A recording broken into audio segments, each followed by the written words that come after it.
Good evening. आवाज़ आ रही है? एक बार कंफर्म कर दीजिए। आज हम लोग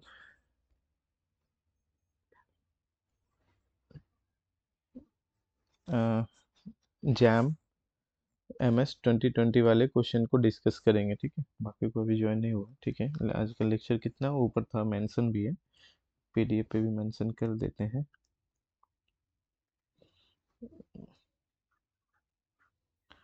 आज लेक्चर है हमारा 13। ओके। Jam MS 2020। और पहले जो क्वेश्चंस रहते थे ना, उसमें मैथमेटिक्स पोर्शन के आपके मैक्सिमम क्वेश्चन पूछे जाते थे, ठीक है। मैथ्स पोर्शन के ही ज़्यादातर क्वेश्चंस रहते थे, मैक्सिमम इन द सेंस कि 40% जो आपका रहता था वो मैथ्स के रहते थे और 60% आपके स्टैट्स और प्रोबेबिलिटी का रहता था। अभी क्या है, अभी 30% मैथ्स के पोर्शन है 2021 के बाद से, ठीक है। सिलेबस जो थोड़ा चेंज हुआ है, और 70% आपके स्टैट्स हैं। इसलिए अभी जो हम लोग क्वेश्चन डिस्कस करेंगे ना, इसमें मैथमेटिक्स पोर्शन के बहुत सारे क्वेश्चन है, लाइक एज कि अगर हम आपको थोड़ा सा दिखाए क्वेश्चन ये, तब इनमें देखो, इसको अभी हम स्क्रीन शॉट लेके उसमें एडजस्ट किए। अब इनमें देखोगे तो पहला क्वेश्चन आपका मैथ्स का है ना। उसके बाद second question, third question, fourth question, यानी कि मल्टीपल चॉइस 1 मार्क्स के उसमें 4 क्वेश्चन मैथ्स के हैं। और फिर आप देखो तो 11 से लेकर, आप देखोगे अभी हम जस्ट अभी वही देख रहे थे कि 11, 12, 13, 14 कॉन्टिन्यूसली कॉन्टिन्यूसली, ठीक है। फिर उसके बाद है आपके 15, फिर है 16, 17 लीनियर ट्रांसफॉर्मेशन से रिलेटेड है, जो कि अभी सिलेबस से हटा दिया गया है। इस 16 और 17 और 18, यानी कि 8 क्वेश्चन है इधर के, तो 8 क्वेश्चन हो गए 8:2 16 मार्क्स, और 4 क्वेश्चन हो गए 1 मार्क्स के, 4, तो टोटल 20 मार्क्स हो गए किसका, आउट ऑफ 50, ठीक है। 50 में से आपको कितने 20 मार्क्स पूछ लिए गए, बाकी rest of the multiple select और न्यूमेरिकल आंसर टाइप में 20, इसका मतलब 40 मार्क्स आपके पूछे गए हैं 100 में से। 40 मार्क्स पूछे गए हैं 100 में से, ठीक है। तो ये 2021 और उससे पहले है। उसके बाद थोड़ा सिलेबस चेंज हुआ, लाइक ये लिए क्वेश्चन है लीनियर ट्रांसफॉर्मेशन का है, ये आपके सिलेबस में अभी नहीं है ना। लेकिन क्वेश्चन है तो हम लोग जरूर डिस्कस करेंगे। तो आज टारगेट है 8 और +4 12 क्वेश्चन आज डिस्कस करने का। ये आपका क्वेश्चन है जैम 2020 MS का, ठीक है। जैम 2020 MS के क्वेश्चन है। तो इसी को हम थोड़ा सा स्क्रीनशॉट लेके और लेक्चर्स में रेडी कर लिए हैं, यहाँ पे लेक्चर नंबर 13 पे डिस्कस करेंगे। तो टाइम वेस्ट नहीं करते हुए सीधे चलते हैं जो क्वेश्चन है उस पे। आई होप क्वेश्चन अब लोगों को दिख रहा है, नहीं तो थोड़ा सा हम और बड़ा कर देते हैं, है ना। तो टोटल 12 क्वेश्चन फटाफट फटाफट हम लोग डिस्कस करने का ट्राई करते हैं, ठीक है। आप लोग भी ट्राई कीजिएगा आंसर करने का, जो ऑब्जर्वेशन है जो एक्सप्लेनेशन है उसको भी समझने का ट्राई कीजिएगा, ठीक है। चलिए पहला क्वेश्चन कहता है कि अगर एक्शन है, सीक्वेंस है, ओके, सच दैट कि इसके लिमिट जो है ना वो 0.001 है, तो क्या हो सकता है। सीक्वेंस बाउंडेड होंगे, सीक्वेंस अनबाउंडेड होंगे, सीक्वेंस कन्वर्जेंट होंगे, सीक्वेंस मोनोटोनिक डिक्रीजिंग होंगे। अब एक चीज नोट कीजिए, every convergent sequence is bounded, ठीक है। अगर कन्वर्जेंट है तो बाउंडेड भी है, ध्यान रखिए। अगर अनबाउंडेड है तो फिर कन्वर्जेंट नहीं होगा, है ना। मोनोटोनिक डिक्रीजिंग सीक्वेंस है, क्या ऐसा भी पॉसिबल है। अगर मोनोटोनिक डिक्रीजिंग है तो बाउंडेड x1 हो जाएंगे आपके, ग्रेटर देन हो जाएंगे x2, ग्रेटर देन x3, इस तरीके से फिर वो चीज़ें निकल के आएगा। तो पहले सीक्वेंस का बिहेवियर आपको पता करना है, लेकिन आपको एक कंडीशंस दिया गया है यहाँ पे, हमारे पास कुछ मौजूद है, क्या है उसे देखते हैं। तो हमारे पास है, ठीक है, यही लिखते हैं xn/n का जो लिमिट है। अब जैसे कि मान लेते हैं इसे yn, कुछ देर के लिए इसे yn मान लेट, वो एक्शन मान लेना ना यहाँ पे, ठीक है। yn इक्वल टू हो जाता है xn/n, देन मुझे इतना तो पता चल गया कि limit n tending to infinity yn जो है 0.001 है। Then by definition of limit, definition of limit क्या कहता है, आपको पता होना चाहिए डिफिनीशन ऑफ लिमिट क्या कहता है। बाय डिफिनीशन ऑफ लिमिट क्या कहेगा, कोई बता सकता है?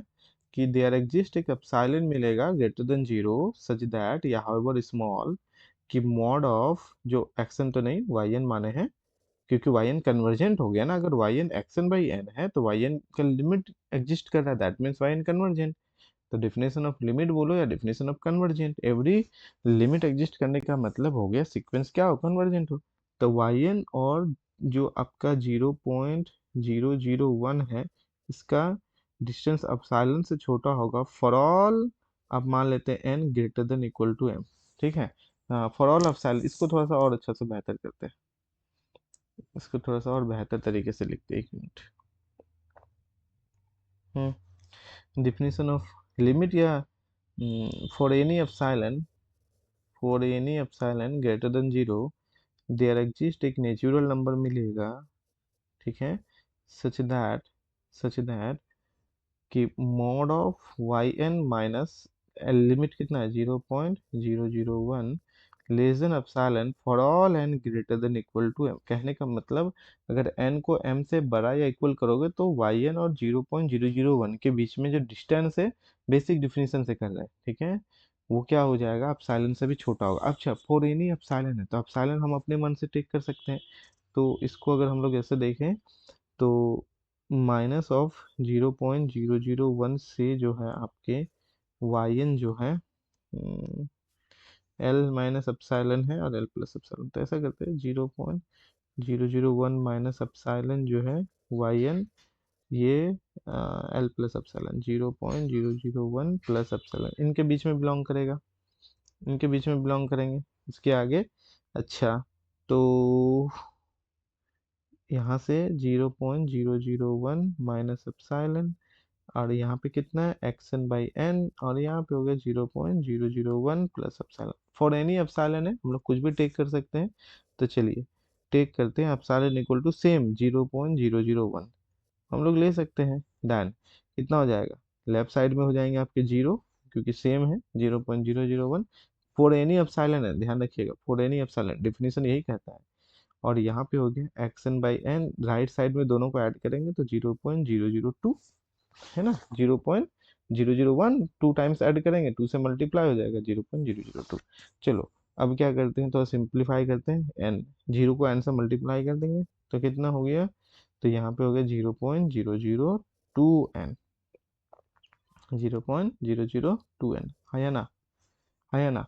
अब इसमें अगर लिमिट लगा दोगे, अब यहाँ पे देखो जीरो से बड़ा है और लिमिट अगर इसमें लगाओगे तो ये चला जाएगा इन्फिनिटी, लिमिट लगा दोगे तो ये चला जाएगा इन्फिनिटी। क्या निकल के आया इससे, बोलो क्या निकल के आया? सर अगर वो इन्फिनिटी जाएगा तो वो कन्वर्जेंट नहीं होगा। कन्वर्जेंट नहीं होगा, बोल सकते हैं हम लोग। हम्म, यस सर। हाँ, अप्रोक्सीमेटली बोल सकते हैं, क्योंकि इसके बीच में है, या ऐसा बोले अगर हम इसे टेंड कर देंगे इन्फिनिटी इस वाले को, या अप्रोक्सीमेट हम डायरेक्ट भी बोल सकते थे यहीं से, इसको हम इधर कर देते हैं तो एक्शन का जो लिमिट है यहाँ पे N N tending to infinity, तो एक्शन सीधे सीधे इन्फिनिटी चला जाएगा, हम यहाँ से भी बोल सकते थे बट ठीक है, थोड़ा डिफिनेशन यूज कर लिए, है ना, ऐसा करके। तो क्या हम लोग यहाँ पे बोल सकते हैं, ठीक है ना। तो यहाँ से सीक्वेंस बाउंडेड होगा या अनबाउंडेड, क्योंकि सीक्वेंस ध्यान रखना ये जीरो से बड़ा है, जो मतलब ऑल टर्म आर पॉजिटिव और limit N tending to infinity करेंगे, क्योंकि एक्शन आप इन्फिनिटी को टेंड करोगे तो ये वाले भी पूरा का पूरा इन्फिनिटी, क्योंकि infinity N tending to infinity के साथ कोई पॉजिटिव वैल्यू है, मल्टीप्लाई में है ना। तो हम लोग यहाँ पे बोल सकते हैं सीधे सीधे कि लिमिट जो है ठीक है, यहाँ पे एन टेंडिंग टू इन्फिनिटी पे 0.002 एन जो है ये इन्फिनिटी दे देगा। इसका मतलब हो गया कि लिमिट जो है एन टेंडिंग टू इन्फिनिटी पे एक्सन जो है ये इन्फिनिटी को टेंड करेगा। तो क्या हो गया बोलो, सीक्वेंस एक्सन इज कन्वर्जेंट तो नहीं हुआ, डाइवर्जेंट हो गया, unbounded, unbounded above, unbounded above, basically unbounded ही हो गया, and diverges to plus infinity, unbounded above diverges to plus infinity. तो कौन सा जाएगा? हाँ, मोनोटोनिक डिक्रीजिंग पॉसिबल नहीं है, लोअर बाउंड जीरो, इंक्रीज कर रहा है, तो अनबाउंडेड सीक्वेंस चले जाएंगे। एक तो मिला ना unbounded sequence. Bounded sequence possible नहीं है, कन्वर्जेंट पॉसिबल नहीं है, डाइवर्जेस टू प्लस इन्फिनिटी है, बाउंडेड नहीं है, ठीक है, अनबाउंडेड। तो एक ही ऑप्शन निकल के आया। क्लियर है? एक ही ऑप्शन निकल के आया, ये वाला। हाँ। सर वो आपने एप्सिलॉन वो 0.001 ले लिया ना, मैं अपने हिसाब से एप्सिलॉन कभी भी चेंज कर सकता हूँ क्या? हाँ, ये तो फॉर एनी एप्सिलॉन के लिए बिल्कुल कर सकती हो। कुछ भी लोगे लेकिन पॉजिटिव लेना, ध्यान रखना। हाँ, वो तो उस कंडीशन में एक्चुअली क्या ना कि अभी तक कोई क्वेश्चन किया नहीं था मैंने, मतलब ऐसे एप्सिलॉन लेके हमेशा अच्छा डायरेक्ट कर अच्छा। दिया, फर्स्ट टाइम देखा ऐसा मैंने। एप्सिलॉन डेफिनेशन पहले नहीं पढ़ी? नहीं, मीन्स डेफिनेशन पता है बट कभी यूज नहीं किया था अच्छा, एप्सिलॉन यूज को, नहीं मीन्स किया? अरे आपने जो। बहुत यूज है इसका, इसका हाँ, बहुत यूज नहीं है। कभी, मैंने हमेशा डायरेक्ट किया था। Okay thank you okay sir okay. बताने के लिए। अरे इसका बहुत यूज है, इससे इरर इरर एस्टिमेट जो होता है ना, इससे भी बहुत सारा होता है। तो या तो हम डायरेक्ट भी कर सकते थे, इसको यहाँ पे लेके आ जाते हैं, लिमिट डिस्ट्रीब्यूट करके, और एक्शन का लिमिट सीधे सीधे इन्फिनिटी, बहुत को यहीं पे हाँ कर सर, देगा कि वो अच्छा एक्शन वो तो इन्फिनिटी। वो सोचा था बट आपने जो स्टेप किए ना ये मतलब मेरे माइंड में नहीं था। नहीं, अच्छी बात है ना। तो चलो एक एक तरीके, इस तरीके से बेसिक डिफिनीशन से भी दिमाग में जाएगा कि क्या ऐसा भी सोच सकते हैं ना। यस। हाँ चलो, अच्छी बात है। हम इस एप्सिलॉन पता है यही जानबूझ के क्यों लिए, ताकि इधर जीरो से मतलब थोड़ा पॉजिटिव पॉजिटिव लगे, ऐसा। ठीक है ना, और कोई रीजन नहीं है, बस इससे भी छोटा एप्सिलॉन ले सकते थे तो भी कोई दिक्कत नहीं है, पॉजिटिव भी होता। इससे बड़ा लेंगे 0.01 से, तो इधर नेगेटिव टर्म से लेकर इधर और बड़ा हो जाएगा, तो कोई इशू नहीं है, फिर भी कोई इशू नहीं है। ठीक है, चलो सेकेंड क्वेश्चन देखते हैं। पहला क्वेश्चन अच्छा था, सेकेंड क्वेश्चन में क्या कहता है? ए और बी है, ओके, जो ये फंक्शन है, इफ एफ इज, अच्छा, डिफरेंशिएबल है। तो डिफरेंशिएबल है मतलब कॉन्टिन्यूअस है। तो कॉन्टिन्यूअस है तो 0 पॉइंट पे left hand limit right hand limit बराबर होगा, और डिफरेंशिएबल है, left hand derivative right hand derivative बराबर होंगे। तो दो कंडीशन निकल गया, दोनों से ए बी में रिलेशन निकल जाएगा, उससे सॉल्व करके ए प्लस बी का वैल्यू निकालेंगे। ये तो आसान है, ट्राई करो, ये आसान है। कैसे? एफ एक्स इज डिफरेंशिएबल, इसका मतलब क्या हो गया? F x is continuous. So so F zero minus बराबर एफ जीरो प्लस, और ये क्या होता है? फंक्शनल वैल्यू के बराबर। तो जीरो माइनस कहने का मतलब कहाँ पे हो गया? यहाँ पे। तो निकाल लो, एफ जीरो माइनस कितना है जी? एक्स की जगह में जीरो, तो हो गया A sine X. Zero by zero form में है, लिमिट निकालो इसको, लिमिट निकालो। एल हॉस्पिटल यूज करेंगे ना सर? हाँ बिल्कुल, एल ऑपिटल, लॉपिटल रूट निकालो इसको, क्योंकि ऐसे तो दिख नहीं रहा है। ये तो ऐसा दिख जा रहा है, मतलब ठीक है, लिख दिए हैं हम यहाँ पे। यहाँ पे हो जाएंगे A sine X by X minus two, और साइन एक्स बाई एक्स का वैल्यू होता है वन, तो A into one minus two equal to हो जाएंगे ए माइनस टू। तो इसको लिख देते हैं एफ जीरो माइनस बराबर, ये वाला हो गया, ठीक है, एंड एफ जीरो प्लस, तो B, B into zero, B into zero equal to zero. So so A minus two equal to zero, इसका मतलब हो गया ए बराबर टू। क्लियर है? ए बराबर टू। अच्छा, बी निकालो तो, बी कॉन्टिन्यूअस से नहीं निकला, डिफरेंशिबिलिटी से निकालो। ये हो जाएंगे लेफ्ट हैंड डेरिवेटिव, ये राइट हैंड डेरिवेटिव कर दो ना सीधे सीधे, अगर तुम चाहो तो डेरिवेटिव भी कर सकती हो। अदरवाइज ये लेफ्ट हैंड डेरिवेटिव में जाएगा, राइट हैंड में बी, बी बराबर इधर जो भी वैल्यू आएंगे वो होंगे। निकाल पाओगे तो निकालो, 2 मिनट देते हैं टाइम।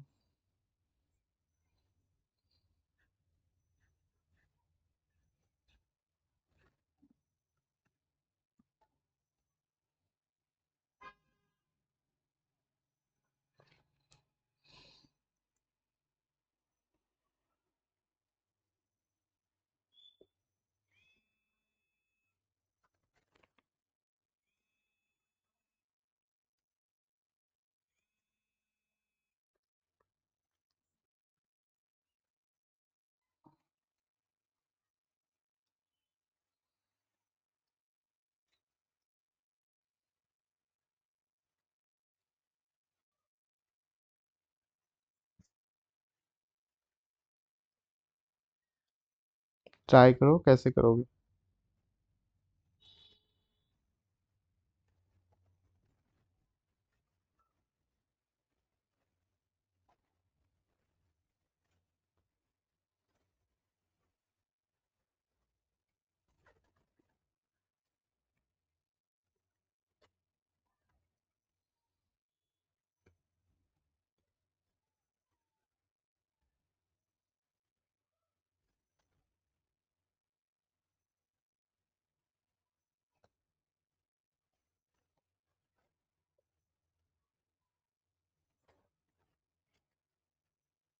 जीरो है ना सर?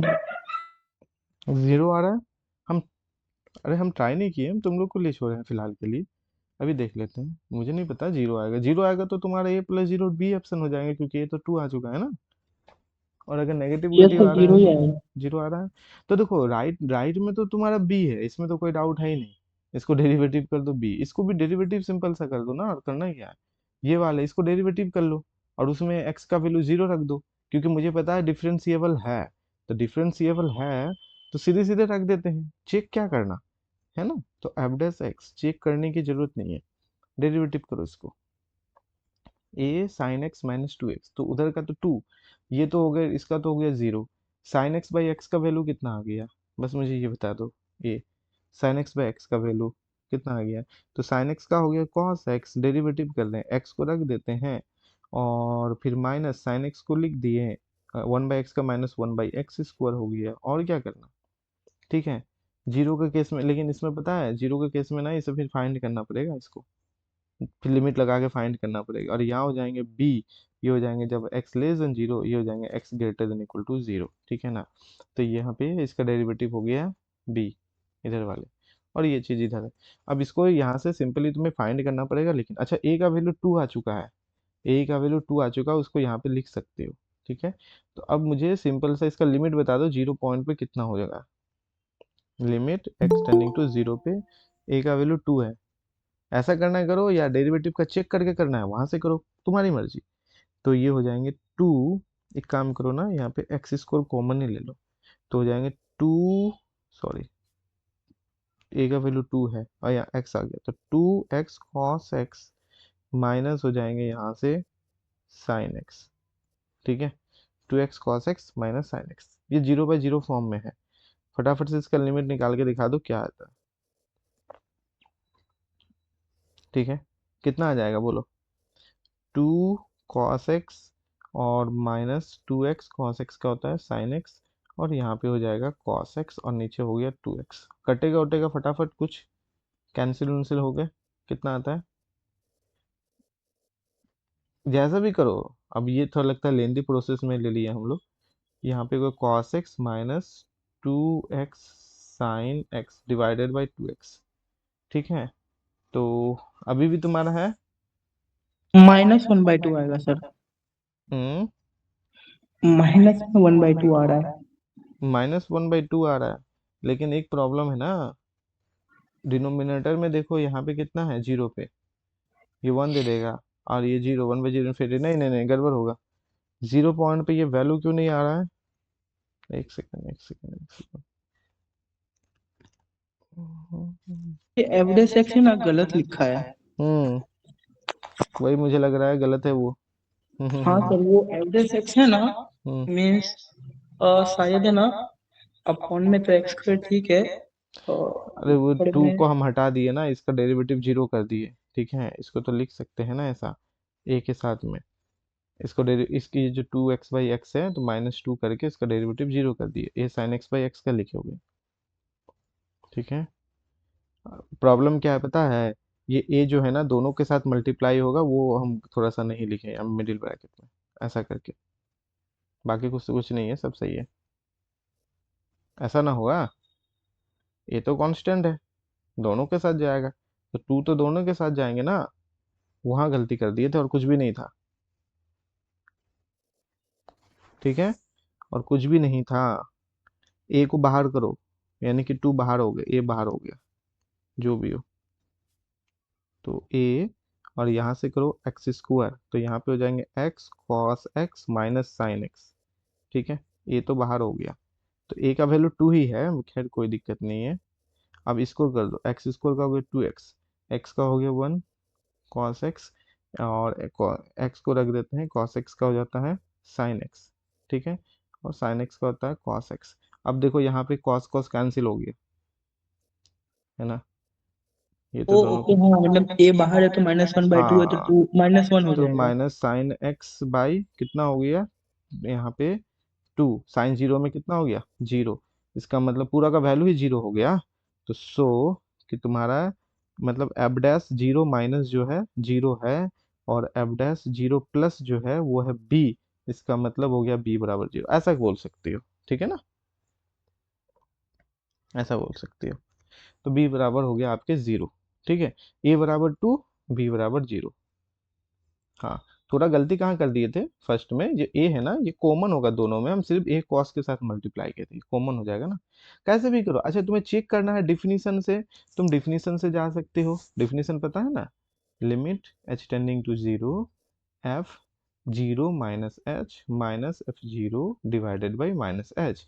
क्यों, लेफ्ट साइड के लिए कर रहे हैं इसलिए।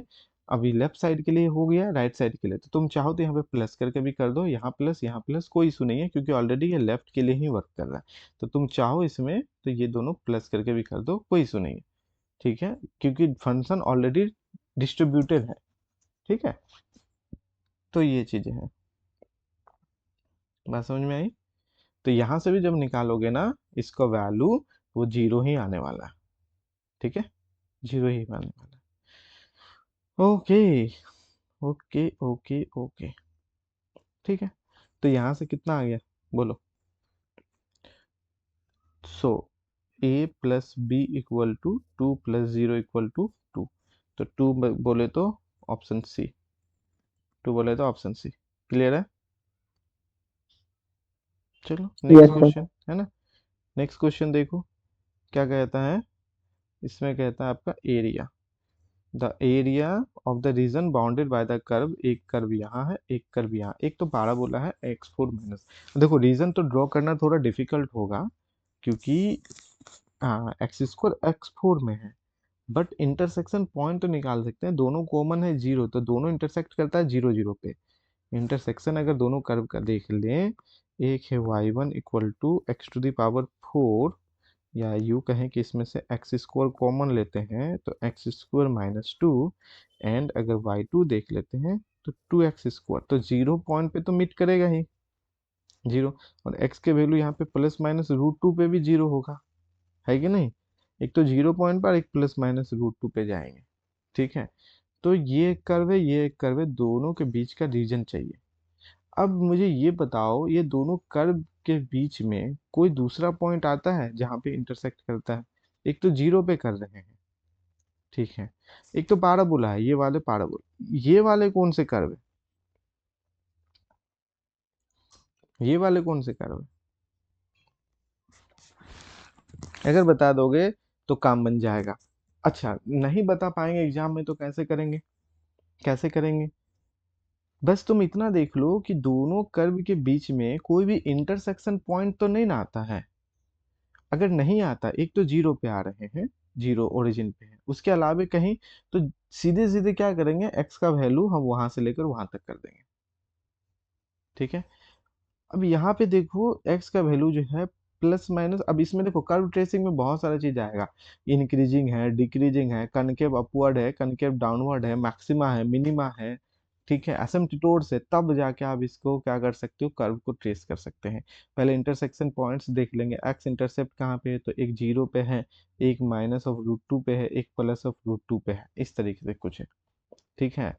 अब इसका मैक्सिमम वैल्यू देखना है, पता चला मैक्सिमम वैल्यू कुछ ऊपर यहाँ आ रहा है, तो हो सकता है कर्व तुम्हारा ऐसे करके कुछ जाए, ठीक है। लेकिन x का वैल्यू 0 पे भी ये क्या कर रहा है, टच कर रहा है, गौर से देखोगे तो x बराबर 0 पे भी कर्व टच कर रहा है, x बराबर √2 हो या -√2 दोनों पे कर रहा है ना। तो यहाँ पे -√2 √2 देख के क्या लगता है कर्व को, अगर हम अभी कैलकुलेटर यूज कर लेंगे तो फटाक से पता चल जाएगा, बट विदाउट कैलकुलेटर अगर हम लोग सेटअप कर ले एरिया का तो काम बन जाएगा, लेकिन अगर सेटअप नहीं कर पाए तो गड़बड़ है। कर पाओगे क्या सेटअप, थोड़ा सोचो, थोड़ा सोचो कुछ देर।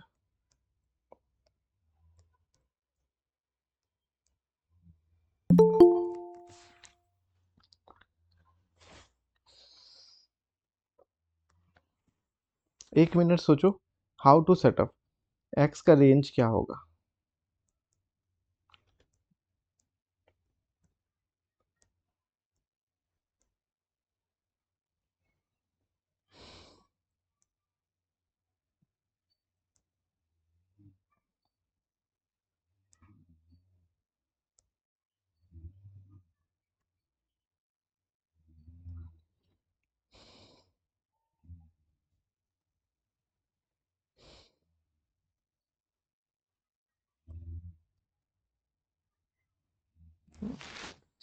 दोनों इंटरसेक्ट कहाँ करता है, ये देख लो तो पहले, फिर हम सोचते हैं थोड़ा सा इंटरसेक्ट कहाँ करेगा विदाउट, क्योंकि एग्जाम में तो मुझे नहीं ना पता होता है। एक्स स्क्वायर हो गया एक्स स्क्वायर माइनस टू और बराबर हो जाते हैं यहाँ से 2x स्क्वायर।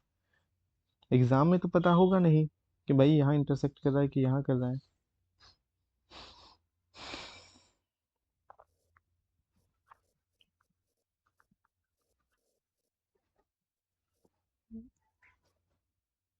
सर एक तो कैसे जीरो जीरो पे इंटरसेक्ट होगा। हाँ, जीरो पे तो होगा, जीरो के अलावे देख रहे हैं ना।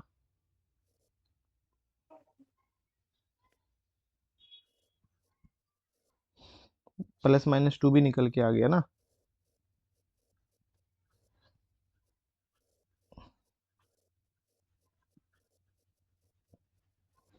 इसका मतलब इंटरसेक्शन हो गया 0 2 -2। अब डिपेंड करता है कौन सा कर्व। देखो, इसीलिए सोच रहे हैं, अब 3 पॉइंट पे इंटरसेक्ट कर रहा है। मान लेते हैं कोई कर्व ऐसा करके आ रहा है, कोई ऐसे करके आ रहा है। अब इसमें है ना, अगर हम बोलेंगे नीचे से ऊपर जा रहा है, तो भाई इस एरिया के लिए तो ठीक है, लेकिन इस एरिया के लिए तो गलत हो जाएगा ना, उल्टा हो जाएगा। तो हो सकता है ये पॉजिटिव या नेगेटिव रिजल्ट ऐड होने के बाद कुछ अलग आ जाए। तो अगर इंटरसेक्शन पॉइंट बीच में भी आ रहा है, हम यहाँ से यहाँ तक तो कर देंगे। मान लो ये -2 है, ये 2 है, ये 0 है, सपोज करो। तो सीधे -2 से 2 कर देने का मतलब हो जाता है कि आप नीचे वाले कर्व को हमेशा डाउन में ही ले रहे हो और अपर को हमेशा अपर, जबकि ऐसा नहीं है, इस 0 के बाद इंटरचेंज भी हो रहा है ना। तो फिर तो गलत हो जाएगा। कुछ एडिशन में, कुछ सब्ट्रैक्शन में, मतलब कुछ प्लस में कुछ माइनस में रिजल्ट आएगा। आप फाइनली यहाँ से यहाँ कर दोगे तो ये रिजल्ट नहीं आने वाला है, जो भी ऑप्शन या जो भी है। तो ये पता करना पड़ेगा -2 से 2 के बीच में ये जीरो है, जीरो से पहले और जीरो के बाद में कर्व का नेचर चेंज तो नहीं ना हो रहा है, क्योंकि मुझे ग्राफ नहीं पता। कर्व का नेचर चेंज नहीं ना हो रहा है। अगर चेंज हो रहा है, जैसे कि जीरो से थोड़ा पॉजिटिव जाओ तो ये पॉजिटिव, ध्यान रखना, क्योंकि जीरो -2 और 2 के बीच में आता है। ठीक है। तो जीरो से पॉजिटिव के लिए पॉजिटिव, और जीरो से हल्का नेगेटिव में जाओगे तो भी ये पॉजिटिव। तो ये तो दोनों साइड से पॉजिटिव दे रहा है, लेकिन कितना वैल्यू दे रहा है। इसमें अगर y1 हमेशा ग्रेटर देन है y2 का, चाहे जीरो के पॉजिटिव और जीरो के नेगेटिव, तो फिर तो काम बन जाएगा। बस बिहेवियर चेंज नहीं होना चाहिए। जैसे कि मान लो ये पॉइंट है जीरो, जीरो, ये टू है, ये इधर जो भी हो -2 है।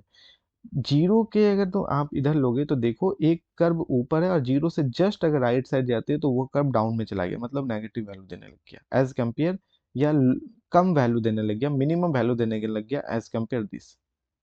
ठीक है। तो वैल्यू चेंज नहीं होना चाहिए। तो क्या पॉइंट लेना है बताओ, क्या पॉइंट लेना है, कौन सा पॉइंट पे चेक करना है, तभी हम आगे बढ़ेंगे। एक पॉइंट डिसाइड करो।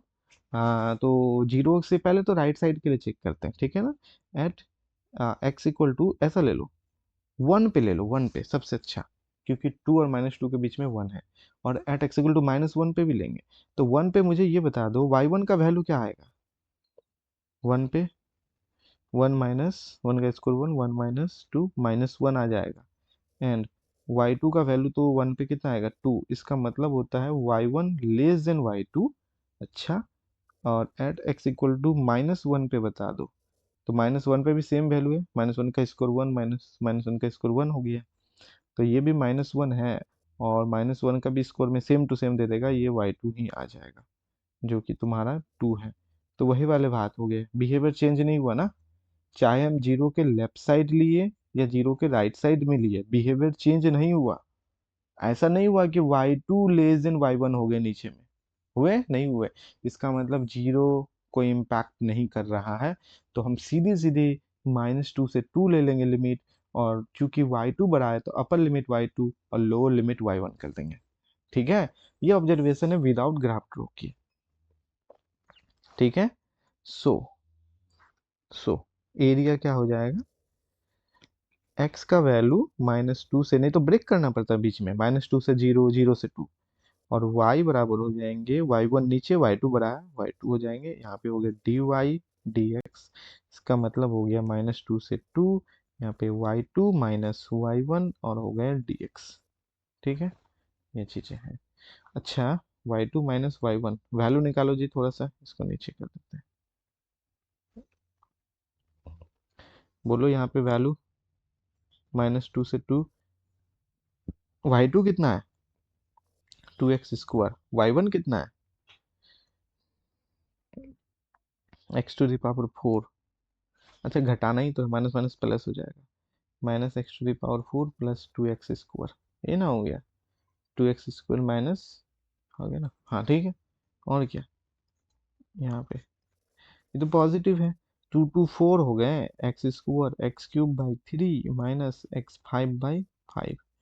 अच्छा, प्लस ये ना होगा जी, कोई दिक्कत नहीं है, यहाँ पे ना 2 से मल्टीप्लाई कर देते हैं, और इसको कर देते हैं, एक काम करो 0 से 2 करो, क्योंकि सारा तो सारा क्या है आपका इवन फंक्शन है, कोई दिक्कत नहीं है। तो वैल्यू बता दो, 0 से 2 4 8 16 32/3, 2 4 8 16 32/5 कितना हो गया बोलो, 64 हो गया यहाँ पे, और 15 हो गए, 5 - 3 तो 2, तो कितना हो गया 128/15, ऐसा कुछ करके आंसर आ रहा है, 2 हो गया ना, 32 64 128, 128 है कहीं, है ना पहला ऑप्शन देखो, है कि नहीं। तो ये कर सकते हैं। अब थोड़ा सा वेरीफाई कर ले, चलो यहाँ तक तो हम लोग को समझ में आ गया कि ये चीजें हैं, थोड़ा सा हम चाहते हैं कि डेसिमल से भी देख ले कि क्या जीरो इम्पैक्ट नहीं ना करेगा। ये है ऑब्जर्वेशन, ये है ऑब्जर्वेशन कि सोचना कैसे है विदाउट ग्राफ। अब 2x² है, एक x4 माइनस 2x², थोड़ा सा देखना पड़ेगा मुझे, एक काम करो, कहाँ है डेसमस, ढूंढना पड़ेगा, डेसमस है मेरे पास ऑलरेडी, होना तो चाहिए इस पे डेसमस। हाँ है ना, क्या बोले, एक है 2x², एक ग्राफ ये वाले हो गए, एक हो गए x⁴ माइनस 2x²। देखो, ग्राफ को गौर से देखना है ना, तुम्हें दिख रहा होगा लेफ्ट साइड राइट साइड में, लेफ्ट साइड में एक रेड वाले हैं 2x² छोटा सा दिख रहा होगा, और एक है ब्लू बोल सकते हो x4 माइनस 2x², गौर से देखो, है ना। इंटरसेक्शन पॉइंट एक 0 है, एक है आपका मतलब वही है -√2, एक +√2, 3 पॉइंट है। ठीक है, लेकिन दोनों यहाँ पे इस पॉइंट पे जाके, अब ये जो भी हो -√2 -2 +2 सॉरी, -2 +2 और 0, इस तीनों पॉइंट पे इंटरसेक्ट कर रहा है, लेकिन 0 पे इम्पैक्ट नहीं कर रहा है। एरिया जो ऊपर नहीं जा रहा है, रेड के ऊपर नहीं जा रहा है, सिर्फ टच कर रहा है। तो बिहेवियर इसलिए दोनों का सेम आया, 0 के लेफ्ट साइड में लिए और राइट साइड में लिए, सेम वैल्यू इसलिए दिया। अगर यहीं पे रेड वाले को क्रॉस करके आता तो बिहेवियर चेंज हो जाता। इसका मतलब अब -2 से 0 के लिए भी अगर निकाल देते, इसको 2 गुना कर देते हैं, तो भी सेम रिजल्ट आता, क्योंकि देखो ना आप, देखो सेम बिहेवियर है ना, सेम बिहेवियर है। ठीक है, ये बड़ी बात है। तो इसको थोड़ा सा ऐसे करके इसको स्क्रीनशॉट लेते हैं और नोट्स में चिपका देते हैं कि हाँ, बिहेवियर समझना इम्पोर्टेंट है।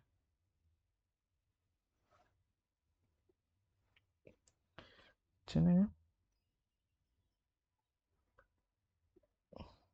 अरे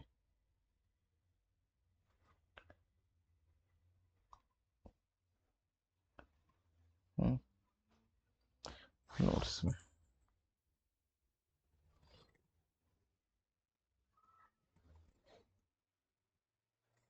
हम्म, कहाँ पे चिपकाएंगे, छोटा करना पड़ेगा इसको।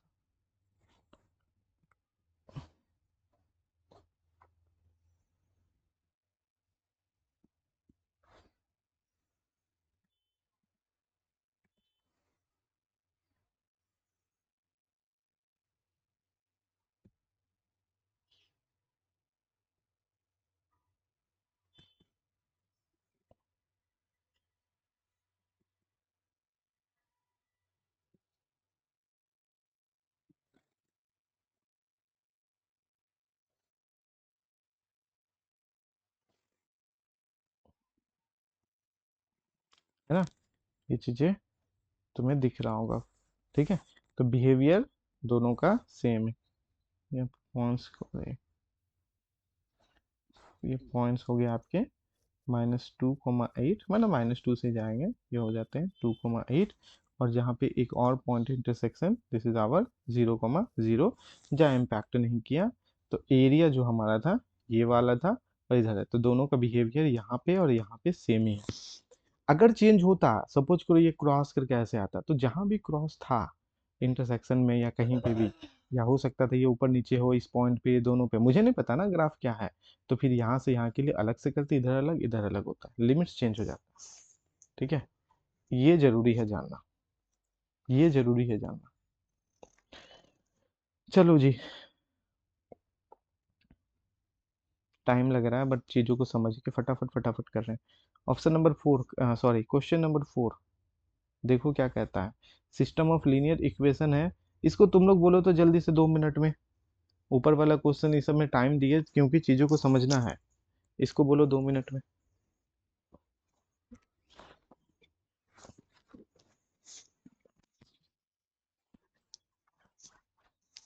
सर एक्चुअली इसमें कोफिशिएंट्स के बीच में रिलेशन निकाल के कर सकते हैं ना। करो और ना, इक्लॉन फॉर्म है, इक्लॉन फॉर्म से कर लो। इकोनॉमिक फॉर्म से। इक्लॉन फॉर्म ही तो करोगे, और क्या करोगे। बाकी कोफिशिएंट के बीच में रिलेशन निकालोगे, टाइम लग जाएगा।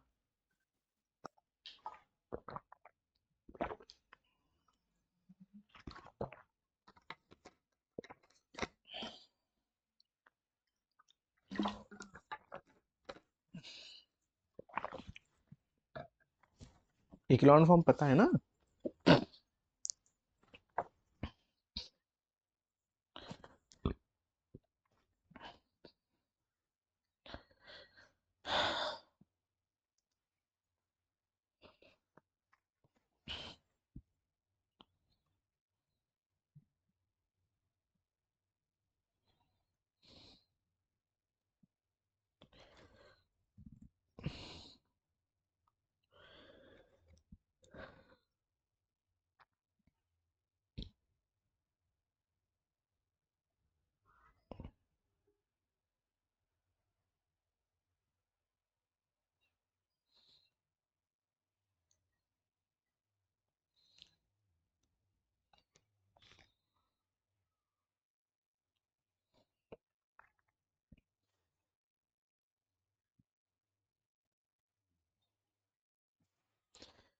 कर दे क्या इसको भी, इक्लॉन फॉर्म, ए अगुमेंटेड बी, ए 2 1 0 0 1 5 1 0 बी -5 -1, ये हो गया इक्लॉन फॉर्म। ओके, ये हो गया रैंक ए का, और ये पूरा आर्गुमेंटेड मैट्रिक्स का। ठीक है, तो आर्गुमेंटेड मैट्रिक्स बन गया इक्लॉन फॉर्म में, यहाँ पे ए है। ठीक है, इसको रहने दो, इसको 0 करो, और क्या, बाद में देख लेते हैं क्या होता है। इसको ए को रहने देते हैं फिलहाल के लिए, देखते हैं क्या होता है।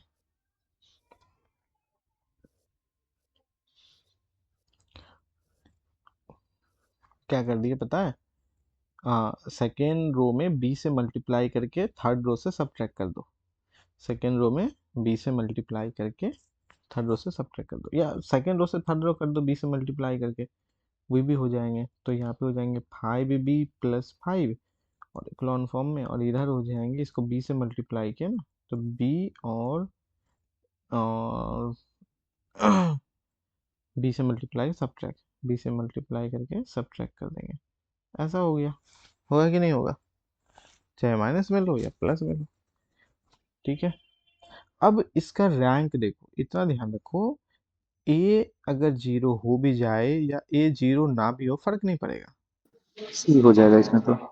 क्या हो जाएगा, सी ऑप्शन। सी, नो सॉल्यूशन। हाँ, गड़बड़ गड़बड़ गड़बड़, नो सॉल्यूशन तब रैंक ए पर का बी होगा ना। आर्गुमेंटेड से कम हो, लेकिन यहीं पे देखो ना जी, सी तो नहीं होगा, सी नहीं होगा।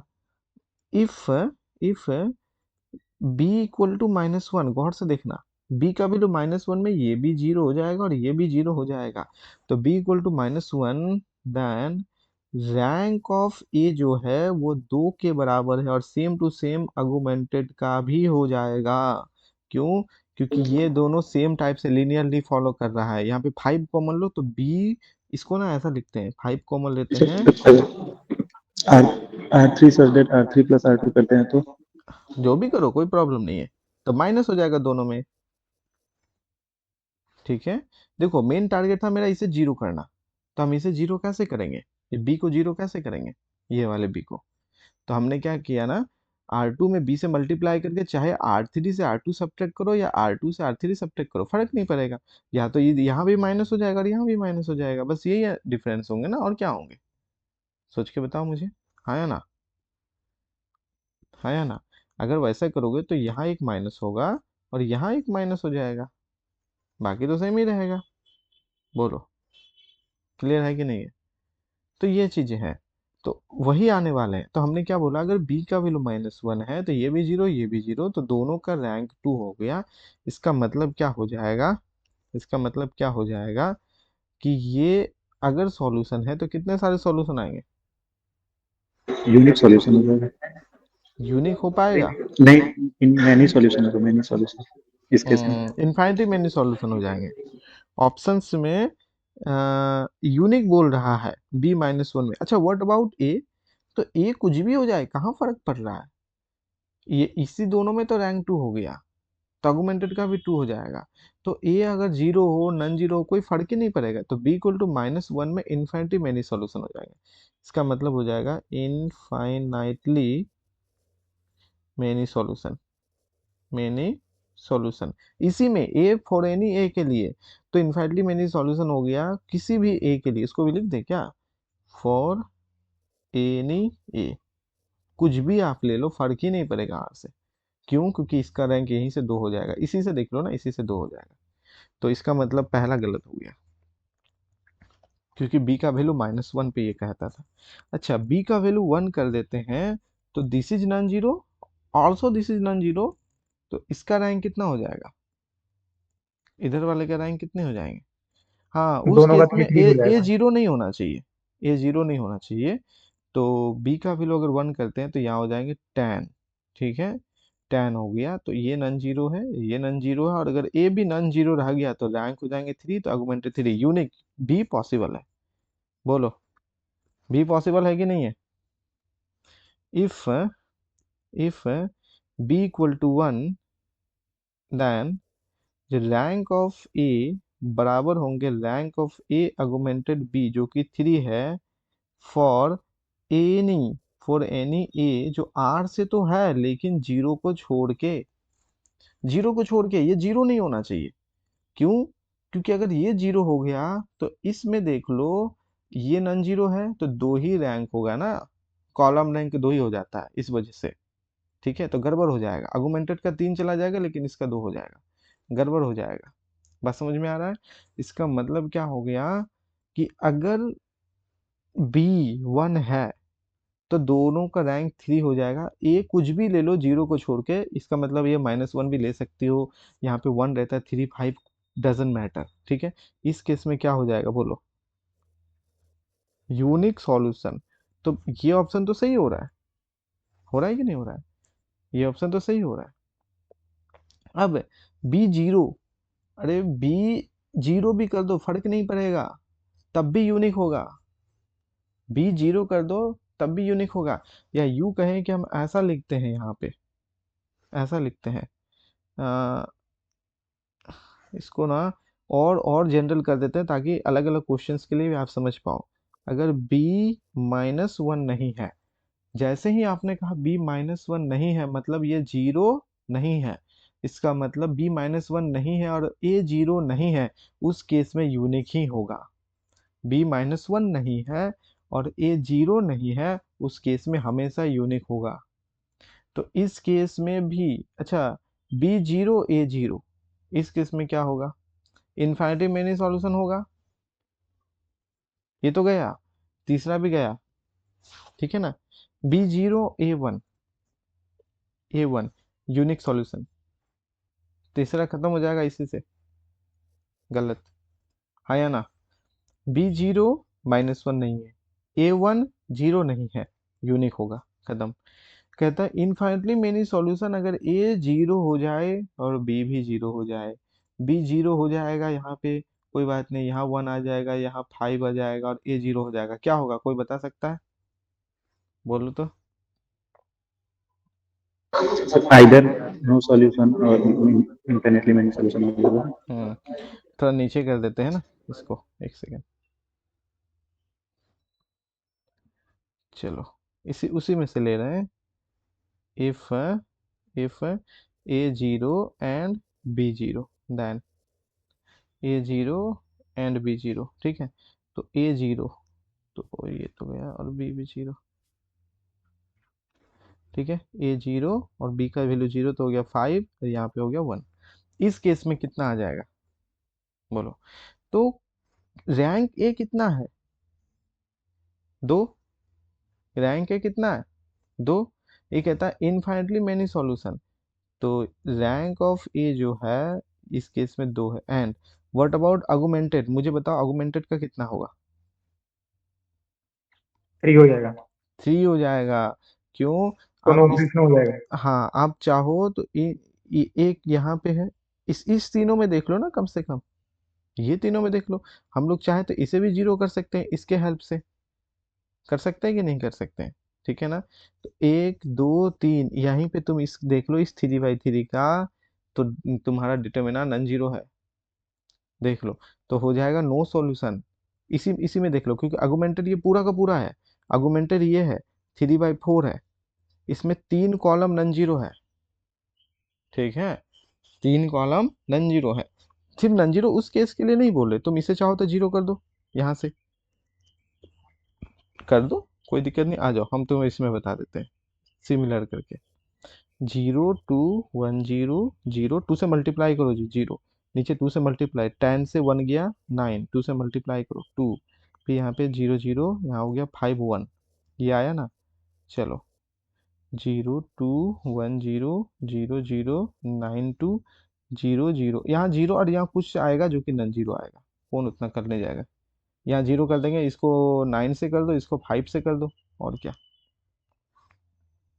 ठीक है ना? सर नीचे में नाइन अगर हम से। लोग डिटर्मिनेंट वाले मेथड से जाते तो शॉर्ट पड़ता क्या? डिटर्मिनेंट तो इक्लॉन फॉर्म का कैसे निकालोगे? थ्री बाई फोर है ना। हाँ, इसका कर सकते हैं डिटर्मिनेंट, करो ना इसका डिटर्मिनेंट, कोई दिक्कत नहीं है, नन जीरो आ गया, काम खत्म। ठीक है, उससे भी कर सकती हो। तो यहाँ पे फाइव नाइन हो गया, यहाँ पे जीरो हो गया, यहाँ पे हो गया पाँच दस, यहाँ पे नौ, माइनस वन कर दो, और क्या। तो इस केस में जो रैंक है ए अगुमेंटेड बी का, ये हो गया थ्री, इसका मतलब हो गया नो सॉल्यूशन। ठीक है। तो ये कहता था इन्फाइनिटी में नहीं, गलत हो गया। तो एक ही ऑप्शन सही आया। देखो डिटर्मिनेंट से तुम अलग अलग तरीका है, लेकिन यहाँ पे ना इससे एक फायदा हुआ ना, सिर्फ इसी क्वेश्चन के लिए नहीं हुआ, एज अ जनरल तुम्हें पता चला कि बी माइनस वन में इन्फाइनिटी में नहीं होगा, चाहे ये कुछ भी हो जाए। बी माइनस वन नहीं है और ये जीरो नहीं है, उस केस में यूनिक हो जाएगा। क्योंकि बी माइनस वन कर दोगे तो ये दोनों जीरो, और ए वन करोगे तो ये भी जीरो, है ना? तो ये हो गया, इस केस में रैंक तुम्हारा दो दो हो जाएगा, और इधर तीन होगा। तो एक तुम्हें एक जनरल प्रॉपर्टीज पता चला कि अच्छा यहाँ कुछ भी हो जाए, ये सब चेंज कर देंगे, तो इस वाले और इस वाले से तुम बहुत सारा रिजल्ट निकाल सकते हो, इसलिए हम इसको लिखें, है ना? ये चीज है। अब ये कब काम आता है? मल्टीपल सिलेक्ट में। क्या करेगा मल्टीपल सिलेक्ट में? बोलेगा सिस्टम यूनिक सॉल्यूशन होगा क्या, बी बराबर वन और ए बराबर माइनस वन की जगह प्लस वन। तो बार बार नहीं ना करेंगे, वैल्यू रख रख के। बात समझ में आ रही है ना? है ना? क्या सिस्टम इन्फाइनिटी मेनी सॉल्यूशन देगा क्या? इन्फाइनिटी मेनी सॉल्यूशन में बी बराबर माइनस वन और ए बराबर थ्री, तो हाँ देगा। क्या इन्फाइनिटी देगा बी बराबर माइनस वन और ए बराबर सेवन? हाँ देगा। तो ये मल्टीपल सिलेक्ट में काम आ जाएगा। क्लियर है? तो ये चीजें यहाँ से क्लियर होता है। ओके, नेक्स्ट चलते हैं। नेक्स्ट है, टू मार्क्स के हैं ये। 11 क्वेश्चन नंबर आ गए तो ऑब्वियसली टू मार्क्स के होंगे। तो इसको इसको एक बार देखो, एक बार देख के पढ़ो, क्या होगा बताओ मुझे। एक दो मिनट का टाइम देते हैं, आराम से सोचो। ठीक है।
हाँ बोलो, क्या पॉसिबिलिटी होगा इसका?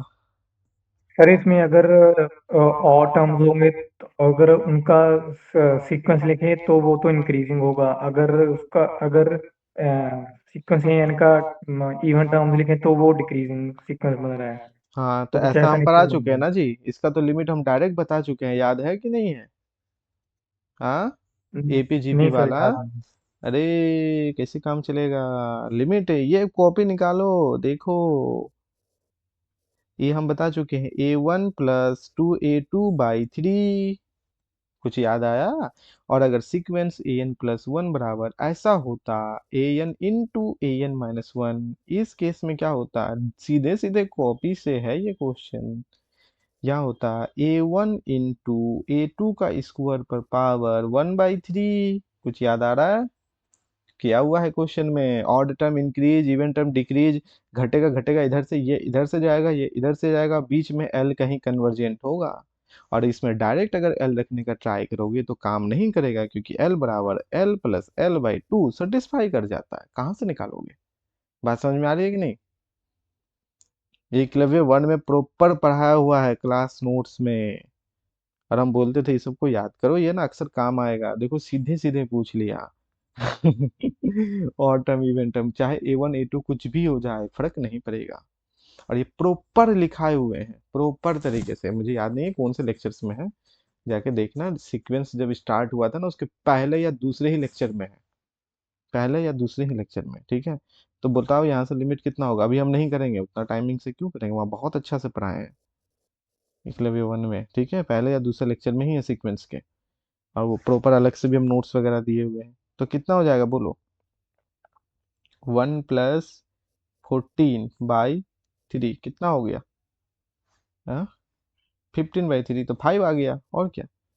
15/3 = 5 आ गया। कितना आसानी से हो गया। अगर यहाँ पे इस केस में होता तो A1 × A2 का स्क्वायर हो जाता। बोलो।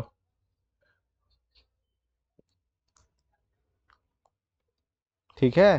सर इस केस में आपने कैसे किया? कौन सा? सर आपने वन प्लस वो कैसे समझ नहीं आया थोड़ा। अरे यहाँ से किए ना। सर ये हम कब लगाते हैं ये वाला?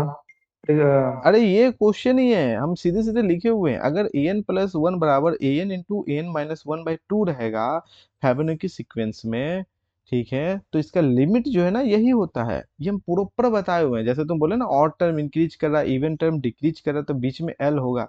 तो कैसे करेंगे पता है? ये कटेगा वर्टिकली एडिंग हॉरिजेंटली। अब ये पूरा हमको करना पड़ेगा, हम नहीं करना चाहते हैं अभी। ठीक है, क्योंकि हम, मेरा ऐसा नहीं है कि हम नहीं पढ़ाए, हम पढ़ाए हैं इसीलिए। कैसे करेंगे इसको? तो ऐसा करो, 2an+1 बराबर an+an−1। अब पुट करो n का वैल्यू। ऐसा नहीं होता है ये। क्या बोले हम? पुट करो n का वैल्यू। बताओ n के बराबर 1 में कितना हो गया? 1 2 3 चलते जाएगा, n तक पुट करो। तो देन, हाँ सर, याद आ रहा फर्स्ट है? सेकंड लेक्चर में करवाया, हाँ सर याद आ रहा है। A1 स्टार्टिंग में करवाया। प्लस ए नोट। तो n का वैल्यू 1 से स्टार्ट क्यों करें? क्योंकि यहाँ पे ए नोट हो जा रहा है, ए नोट नहीं है। A1 A2 है, तो n का वैल्यू 2 से स्टार्ट करो, 2 से करो। अब याद आ गया नहीं? एडिंग हॉरिजेंटली, एडिंग वर्टिकली, ऐसा कुछ किए थे। हाँ। चलो A3 हो जाएगा, यहाँ पे हो जाएंगे कितने? A2, और यहाँ पे A1। फिर हो जाएगा 2a4 आ जाएंगे, फिर हो जाएंगे n का वैल्यू 3 करेंगे तो 3 + a2 ऐसा करके आएगा। अब फिर यहाँ पे आ जाएंगे 2an, तो इधर हो जाएंगे an-1 और हो जाएंगे an-2, फिर हो जाएगा यहाँ पे 2an+1 फिर an और हो जाएंगे an-1 और एडिंग हॉरिजेंटली एडिंग वर्टिकली तो कटने लगेगा। a3 देखो यहाँ a3 है, एक a3 नीचे भी आएगा, ये कैंसिल, a4 कैंसिल, इस तरह से कैंसिल होंगे। ठीक है, यहाँ से कैंसिल हो जाएंगे, an वाले पूरा कैंसिल हो जाएंगे और an-1 वाले हो जाएंगे ये सारा।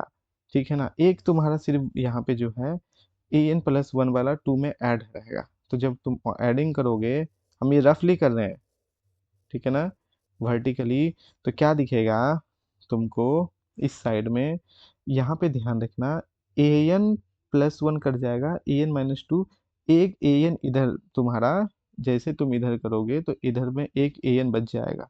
ध्यान रखना यहाँ पे 2an है और यहाँ पे एक ही an कटेगा, तो लेफ्ट साइड में कितना बचेगा, तो लेफ्ट साइड में an+2 an+1 और राइट साइड में बचेंगे a1 प्लस और 2a2। क्यों, एक a2 तुम्हारा यहाँ है, एक a2 यहाँ है, ये नहीं कटता है ना, a3 से कटने लगेंगे। an एक ही को रहेंगे इसलिए एक an कट जाएंगे और ये तो कभी कटेंगे नहीं, बाकी सब कट जाएंगे। तो कितना बचा, अगर ये l है तो l+2l इक्वल टू a1+2a2, इसका मतलब 3l, that is l equal to a1+2a2/l, sorry 3। अब याद आ गया है ना। हाँ सर। शुरू में ही, तो इसलिए ध्यान रखना। और हम तो यहाँ पे लिख दिए कि अगर तुम्हारा an इस पैटर्न पे है तो इसका लिमिट होगा a1 इंटू a2 का स्क्वायर पर पावर 1/3। अगर an इस पैटर्न पे है फिबोनाची अपने प्रीवियस टर्म के रिलेशन में, तो ये होगा। कॉपी में कराया हुआ है, देखो रिवीजन करो, रिवीजन मायने रखता है।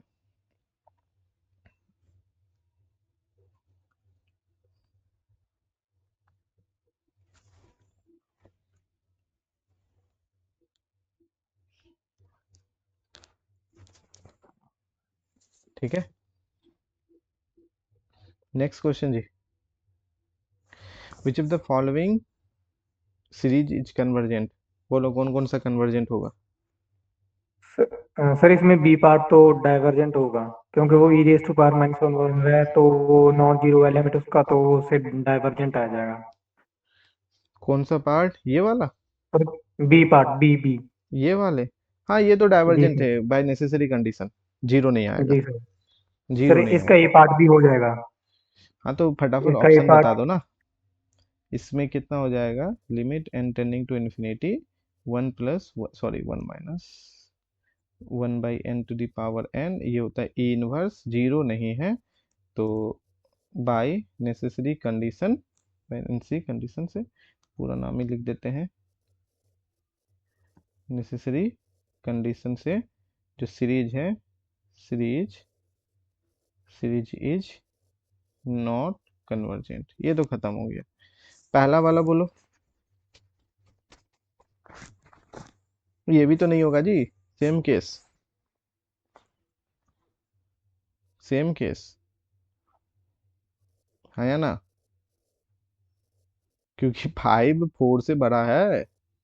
हाँ सर, डाइवर्जेंट हो जाएगा रूट एस से। हाँ, रूट टेस्ट से भी कर लो, हाँ करो ना, चलो सर रूट उसी टेस्ट से कर लो। 5/4 हाँ, आ गया, नेसेसरी से भी हो ग्रेटर जाएगा, देन बना था। इन्फिनिटी चला जाएगा ना, नेसेसरी से भी हो जाएगा, इन्फिनिटी चला जाएगा, ये n बराबर, तो रूट टेस्ट बोले तो रूट टेस्ट ही लगा देते हैं,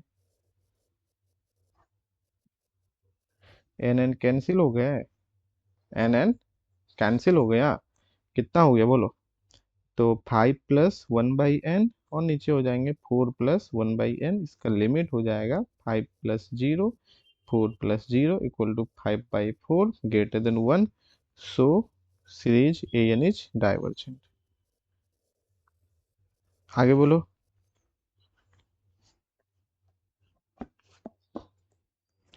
सर सी पार्ट में जब हम an sin 1/n/n की पावर 1/n मानेंगे, तो लिमिट ऊपर नीचे कर सकते हैं क्या, डिनोमिनेटर डिनोमिनेटर में नीचे जीरो तो नहीं बनेगा। n पर पावर 1/n है, n टेंस टू इन्फिनिटी में नीचे 1 देता है, जीरो। हाँ हाँ सर, तो वो नीचे 1 आ जाएगा, तो ऊपर तो कुछ ना कुछ ऊपर जीरो अरे आ तो जाएगा ऐसे ही तो जीरो हो डाइवर्जेंट गया। हो जाएगा जी, ये तो ऐसे ही डाइवर्जेंट हो जाएगा। कंपैरिजन टेस्ट लगा लो और क्या, सी नंबर के लिए कि लेट ए एन ले लेते हैं, कितना साइन 1/n, कंपैरिजन टेस्ट से हो जाएगा ना, एंड बी एन ले लो 1/n, देन लिमिट कंपैरिजन, हाँ सर वो याद है। है ना। तो एक ही तो बचेगा ना, जब तीन डाइवर्जेंट हो गया तो चौथा ही बचेगा, और क्या बचेगा। जब तीन डाइवर्जेंट हो चुका है तो चौथा ही बचेगा, आंख बंद करके डी लगाओ, और क्या, है ना। तो यहाँ पे कितना हो गया, ये हो गया साइन 1/n, और यहाँ पे 1/n, और हो गया n पावर 1/n। तो इसे ऐसा कर दो ना, limit n tending to infinity sine 1/n divided by 1/n, और into limit n tending to infinity 1/n power 1/n। ये हो गया 1 × 1 = 1, क्योंकि इसका भी वैल्यू 1 ही होता है, ये तो हम लोग पढ़ाए हुए हैं। So since series bn is divergent, तो बाय लिमिट कंपैरिजन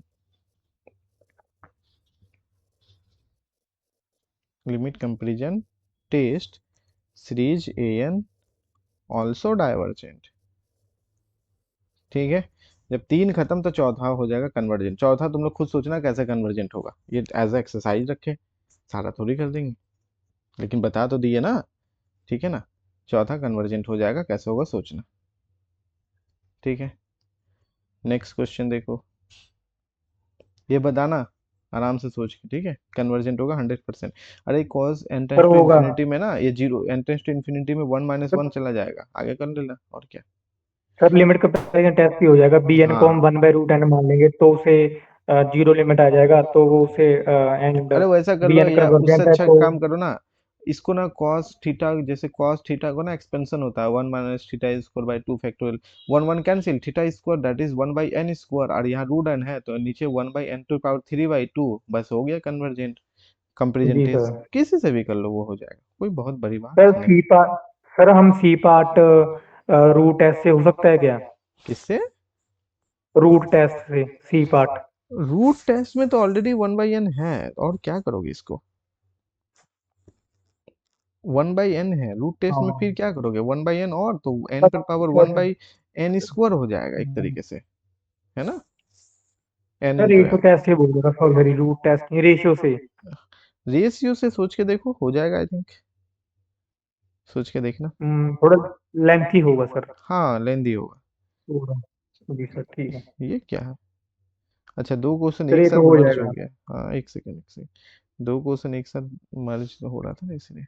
क्या है, अल्फा बीटा रियल नंबर है, तो लिमिट अगर ये तुम्हारा बीटा आता है तो अल्फा प्लस बीटा का वैल्यू बताओ क्या आएगा, या एक्सरसाइज रख देते हैं तो आगे वाला करते हैं, बोलो हाँ एक्सरसाइज सर रख दें कि हो सॉल्व जाएगा करें। सर, इजी है। हाँ सर इजी है ना, जीरो तो बाय कर जीरो लेना। फॉर्म बनेगा तो हो जाएगा। बिल्कुल 0/0 जैसा ही बनाना है, नीचे भी जीरो है, ऊपर भी जीरो ही है, तो 0/0 फॉर्म करके लॉपिटल रूल यूज करो, फिर अगेन 0/0 फॉर्म बनाना फाइनाइट वैल्यू के लिए, तो अल्फा फिक्स तुमको मानना पड़ेगा, और ये करना, जी सर। कर ही देते सर हैं, वो क्योंकि आए कॉन्सेप्ट, हाँ कौन जानता है कौन इसका नहीं जानता है, तो इसलिए। सी पार्ट होगा 3/2 आंसर आएगा। सॉल्व किए हुए पहले? हाँ सर 5 6 दिन हो गए तब किए थे तो अच्छा याद है। अच्छा अच्छा अच्छा, क्या है 2020 वाले क्वेश्चन सारे? हाँ सर नहीं सर ये टॉपिक वाइज किए था। अच्छा टॉपिक वाइज किए थे, ये सारे ट्वेंटी जी सर। ट्वेंटी में है, ठीक है। कोई नहीं, आगे नेक्स्ट क्वेश्चन भी तुम लोग देख सकते हैं नीचे, या ठीक है हम इसको कर देते हैं। तो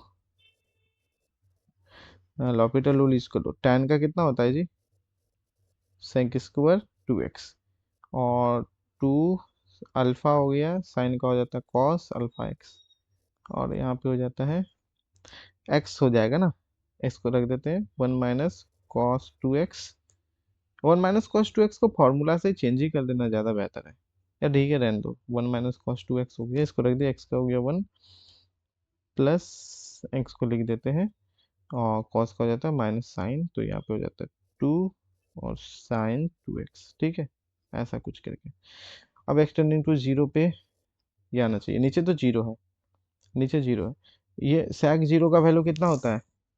sec जीरो का वैल्यू 1 वन और cos जीरो का वैल्यू 1। वन तो यहाँ पे sec जीरो का वैल्यू 1, 2 अल्फा, cos जीरो का वैल्यू 1 और नीचे जीरो बराबर बीटा। एग्जिस्ट कब करेगा बोलो? जब अल्फा हाँ, नॉट जब अल्फा नॉट वन 1 हो नहीं जाए, होगा। 1 हो जाए ना। एग्जिस्ट तभी करेगा जब अल्फा 1 हो जाए, ताकि 2 माइनस 2, क्योंकि अगर अल्फा 1 नहीं होगा कि 1 sec जीरो 1, अगर अल्फा 1 नहीं होगा तो ऊपर नन जीरो, तो नन जीरो बाय जीरो या तो प्लस इन्फिनिटी होंगे या माइनस इन्फिनिटी होंगे। बात समझ में आ रही है ना? तो ये चीज हो गया। तो अल्फा 1 होगा तो जीरो बाय जीरो फॉर्म में, इसका मतलब एक कंडीशन यहाँ से आ गया, ठीक है। चलो, अब अल्फा का वैल्यू 1 रख के फिर नेक्स्ट करना है, ठीक है। फिर अगेन यूजिंग l'Hopital रूल, आगे हम छोड़ देते हैं, ठीक है ना। अगेन यूजिंग l'Hopital रूल, एक आ गया अल्फा 1, फिर अल्फा को वैल्यू 1 रख के ना फिर l'Hopital का यूज करो। अल्फा 1 रखोगे तो cos हो जाएगा, यहाँ पे 2 cos x हो जाएंगे, 2 cos x हो जाएंगे, ठीक है। और फिर आगे यूज करना, तो यह थोड़ा सिंप्लीफाई करना, ये आसानी से हो जाएगा। फिर जो भी आएगा ना वो बीटा का वैल्यू निकल जाएगा। क्या बोले आंसर इसका? सर सी होगा 3/2। एक बार चेक कर लेते हैं, वैसे तो मुझे पता है बट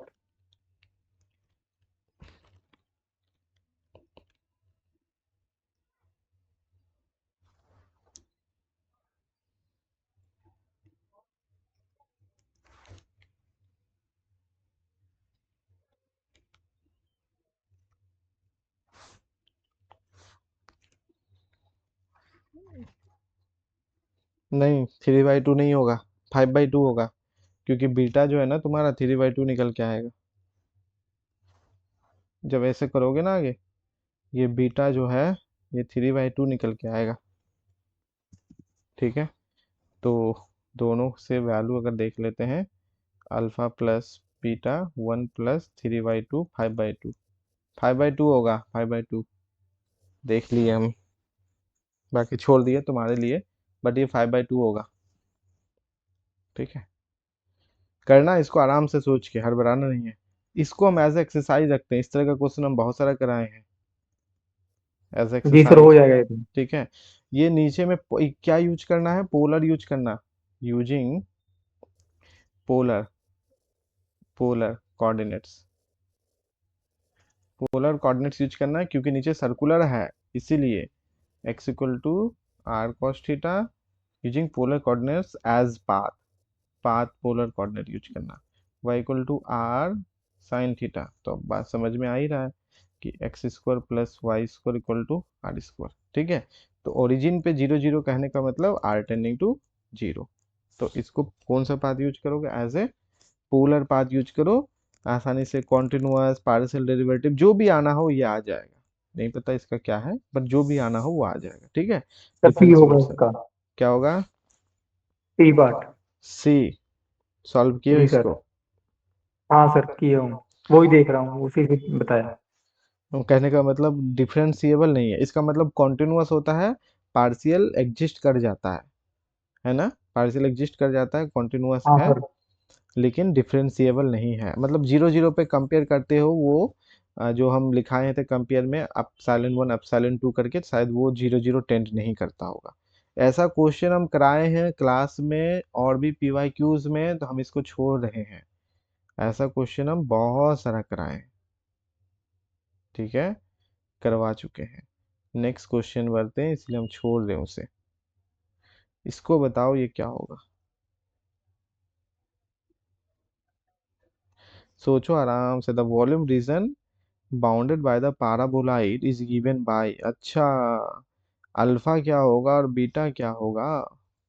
हाँ हाँ, सेटअप से क्वेश्चन पूछ लिया, हम अक्सर बोलते थे डबल इंटीग्रेशन में भी कि सेटअप क्या होगा मायने रखता है। देखो यहाँ सेटअप से 2 मार्क्स में पूछा है ना, what do you mean by alpha and beta. Beta जो भी होगा y का फंक्शन होगा, और अल्फा जो भी होंगे वो कांस्टेंट होगा। तो एक चीज ध्यान रखो, यहाँ देखो x क्या लिया है, इन्होंने x लिए हैं यहाँ से, और z है यहाँ पे, फिर है z, तो z कहाँ है, ऊपर 2y है, और नीचे कितना हो जाएगा मुझे ये बताओ, कहाँ से कहाँ तक जाएगा वाई z? स्क्वायर, नीचे वाई स्क्वायर होगा, वाई स्क्वायर क्योंकि होगा जब क्योंकि एक्स x जीरो का हो जाएगा। x का जब वर्क कंप्लीट हो जाएगा तो x हो जाएंगे 0, प्रोजेक्शन हो जाएंगे 0। ठीक है, अगर इस दोनों को देखोगे यहाँ से और यहाँ से, तो यहाँ पे z बराबर है X square plus Y square. ठीक है, तो एक्स स्क्वायर बराबर हो गया z माइनस वाई स्क्वायर, इसका मतलब x बराबर plus minus root under z minus Y square, एक काम हो गया। ठीक है, तो x इक्वल टू 0 पे तुम्हारा दे देगा z बराबर वाई स्क्वायर एंड एक z बराबर 2y भी है। ठीक है, z बराबर 2y भी है। अब तुम्हें पता है लाइन ये है पाराबोला और ये है लाइन, तो नीचे पाराबोला से लाइन जाएंगे ना जी, जब x का काम खत्म हो गया तो z और y प्लेन पे प्रोजेक्शन ले लेंगे, z y प्लेन पे प्रोजेक्शन में x 0 होता है। ठीक है, हम लोग यहाँ पे बोल सकते हैं projection on Z Y plane, इसका मतलब क्या हुआ, प्रोजेक्शन ऑन जेड वाई या वाई जेड बोलो, वाई जेड प्लेन। जब projection of Y Z plane लोगे तो उस केस में लो हम थोड़ा सा फिगर ड्रॉ कर देते हैं। एक लाइन है तुम्हारा पाराबोला, तो ये कुछ पाराबोला, और एक है तुम्हारा कितना z बराबर 2y, तो इधर कर लो y, ऊपर ले लो z, और ये z बराबर 2y, और एक पाराबोला हो गया z equal to Y square, चलेगा। अब मुझे फटाफट करके इंटरसेक्शन पॉइंट बता दो तो क्या आएगा, इंटरसेक्शन पॉइंट बता दो क्या आएगा। ठीक है, एक पॉइंट ये वाई है, इक्वल एक टू पॉइंट ये है। ठीक है ना, वाई y का इक्वल टू वैल्यू जीरो कहता एंड है, वाई इक्वल टू। सिंपल सी बात है ना, y का वैल्यू 0 से लेकर ये वाला पॉइंट तक जाएगा ना, ये वाला पॉइंट, तो यहाँ वाला y का वैल्यू फटाफट इंटरसेक्शन बता दो ना क्या आएगा। तो 2 होगा। हाँ 2 हो जाएगा, पक्का। जी ठीक है, हाँ हाँ सर तो 2 हो होगा। गया, तो 2 किसी में है तो देख लो, तो z बराबर वाई स्क्वायर और बराबर हो जाएंगे 2y, तो यहाँ से y बराबर 0 और y बराबर 2, तो ये वाले पॉइंट हो जाएंगे y बराबर अगर 2 तो z बराबर 4, और यहाँ पे हो जाता एक पॉइंट तो खैर नीचे ओरिजिन है ये 0,0, इंटरसेक्शन में तो एक यहाँ पे आएगा ही। ठीक है, ध्यान रखना ये हम ऐसा करके दिए हैं बट ये ओरिजिन से पास होता है, हम कर तो ऐसा दिए लेकिन यहाँ पे गलत हो गया ये थोड़ा सा, कोई नहीं, इसको थोड़ा सुधार कर देते हैं घुमा उमा के, ओरिजिन से पास होगा ना जी ये।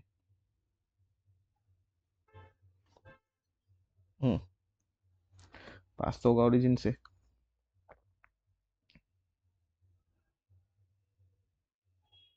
चलो, तो 0 0 और ये चीजें हो गया, क्लियर है ये। अब इसमें एरिया हो गया, तो और क्या करना है इसमें, अब यहाँ पे एलिमेंट्री स्ट्रिप क्या लोगे, ये गया ऐसे करके, अरे इरेज नहीं करना है, ऐसे ये हो गया ऐसे करके, ये है एरिया, कुछ ज़्यादा ही हो गया यहाँ पे, खैर कोई बात नहीं।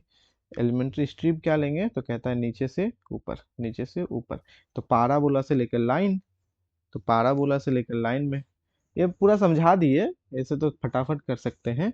तो सो या ठीक है उस साइड ही लिखे हुए हैं, सो जो अल्फा बराबर हो जाएंगे 2 एंड बीटा ऑफ वाई बराबर हो जाएगा वाई स्क्वायर, क्योंकि पाराबोला से लाइन जाना है, पाराबोला से लाइन जाना है, तो अल्फा बराबर 2 बीटा बराबर वाई स्क्वायर, कौन सा ऑप्शन आ जाएगा, सी हो जाएगा। सी हो जाएगा, सी हो जाएंगे। ठीक है, अल्फा और 2 बीटा से, क्योंकि जेड का काम खत्म हो गया, इसमें स्ट्रिप करना है, वाई का वैल्यू 0 से लेकर 2 तक, और जेड का वैल्यू पाराबोला से लाइन कर देंगे, और क्या। चलो जी, 15 नंबर हो गया, और क्वेश्चन।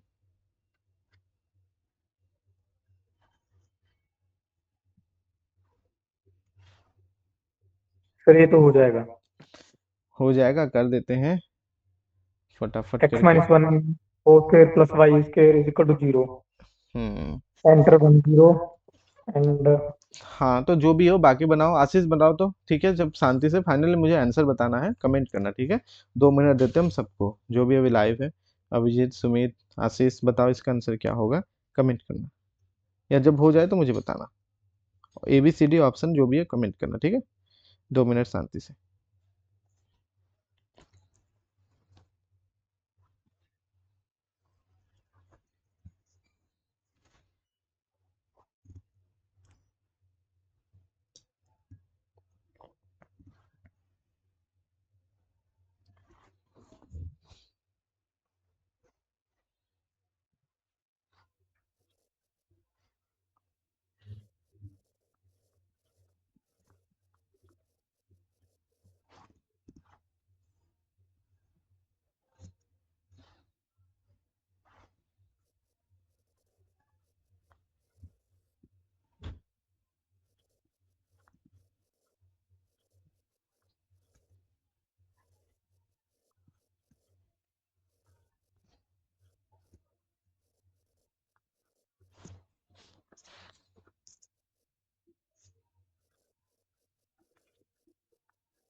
सर बी आ रहा है 16/9। ठीक है, 1 सेकेंड फिगर आउट करने दो पहले मुझे।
ये सब हम बहुत सारा करा चुके हैं, अगर किसी को समझ में नहीं आ रहा है तो बोल सकते हो।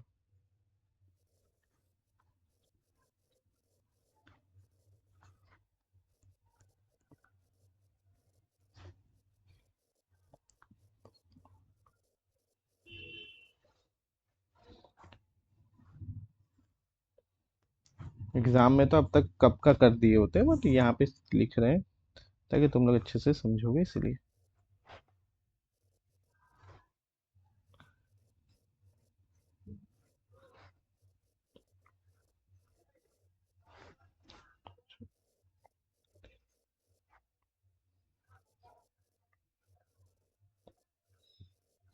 रिडक्शन फार्मूला लगा दो।